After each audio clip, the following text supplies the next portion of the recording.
जय हिंद। 2024 के कंपैरिजन में अब March and April month of 2025 India में लाइटनिंग से होने वाली डेथ में नियर अबाउट 184% बड़ा जंप आया है। लाइटनिंग इलेक्ट्रिसिटी का एक बड़ा डिस्चार्ज होता है जिसकी फॉर्मेशन सुबह से ही बनना शुरू हो जाती है। दिन के शुरू में जब सूरज ज़मीन को गर्म करता है तो इसी के साथ में आसपास की हवा भी गर्म होती है। ये गर्म हवा के पॉकेट ज़मीन से ऊपर उठते हैं और एक सर्टेन हाइट में पहुंचकर क्यूमुलस क्लाउड्स की फॉर्मेशन करते हैं। अगर हीटिंग कंटिन्यू रहती है तो ये क्लाउड्स वर्टिकल डायरेक्शन में ग्रो करते हैं जिसे हम टावरिंग क्यूमुलस भी कहते हैं। थंडरस्टॉर्म की फाइनल स्टेज तब होती है जब इन क्यूमुलस क्लाउड्स का जो टॉप है वो एक एनुअल शेप में बदल जाता है। ये थंडरिंग क्लाउड्स की डिफरेंट लेयर्स हैं। सबसे ऊपर छोटी आइस क्रिस्टल की लेयर है, बीच में आइस क्रिस्टल प्लस स्मॉल हेल्स की लेयर है और नीचे रेन और मेल्टिंग हेल की लेयर है। इन सब के बीच में कोलिजन और हवा के मूवमेंट के कारण पार्टिकल चार्ज हो जाते हैं। ऊपर के हिस्से में आइस क्रिस्टल के कारण पॉजिटिव चार्ज होता है, बीच के हिस्से में हेल्स के कारण नेगेटिव चार्ज होता है और क्लाउड्स के नीचे एक छोटे से हिस्से में पॉजिटिव चार्ज होता है। और ये क्लाउड्स का नेगेटिव चार्ज है जो ज़मीन को पॉजिटिवली चार्ज कर देते हैं जिसके कारण लाइटनिंग होती है। तो लाइटनिंग एक जायंट स्पार्क है जो क्लाउड्स और ग्राउंड के बीच में चार्ज के डिफरेंस ज़्यादा हो जाने के कारण होती है। इसी लाइटनिंग के साथ थंडरिंग भी होती है। जब लाइटनिंग हवा से गुजरती है तो ये हवा को 50,000 फ़ारेनहाइट तक गर्म कर देती है।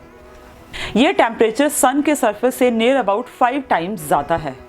ये गर्म हवा बहुत तेज़ी से एक्सपैंड करती है और एक शॉक वेव क्रिएट करती है और इसी शॉक वेव की जो साउंड है, आवाज़ को हम थंडर कहते हैं। अगर हम लाइटनिंग की बात करें तो 3 टाइप की लाइटनिंग्स होती है। इंट्रा क्लाउड्स जो क्लाउड्स के बीच में होती है, एंट्री क्लाउड्स जो 2 क्लाउड्स के बीच में होती है and clouds to ground lightning जो क्लाउड से ग्राउंड तक जाती है। थंडरस्टॉर्म्स जनरली आपको 10 माइल्स तक सुनाई दे सकती है। अगर आपको ये थंडरिंग सुन रही है तो ये समझ लेना कि आप लाइटनिंग स्ट्राइक की जोन में है नियर अबाउट 10 माइल्स के डिस्टेंस पर। लाइटनिंग से बचने के लिए जनरली लोग अपने घरों में लाइटनिंग रॉड को लगाते हैं जिससे लाइटनिंग करंट सेफली ज़मीन पे डाइवर्ट हो जाता है। Climate resilient observing system promotion council के अकॉर्डिंग 2023 एंड 2024 के बीच में सबसे ज़्यादा लाइटनिंग केसेस मध्य प्रदेश और बिहार में देखने को मिले थे।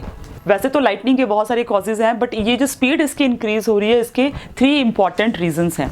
Number 1, unstable weather condition. Bay of Bengal से आने वाली ह्यूमिड ईस्टर्ली विंड्स जब हिमालयन फुटहिल्स और वेस्टर्न डिस्टर्बेंसेस से टकराती है तो वेदर अनस्टेबल हो जाता है और ये लाइटनिंग और थंडरस्टॉर्म्स को और ज़्यादा बढ़ा देती है। पॉल्यूशन और एरोसोल्स में स्मॉल डस्ट पार्टिकल्स भी लाइटनिंग की इंक्रीज में जो ज़्यादा इंक्रीज हो रहा है उसके लिए ज़्यादा रिस्पॉन्सिबल हैं।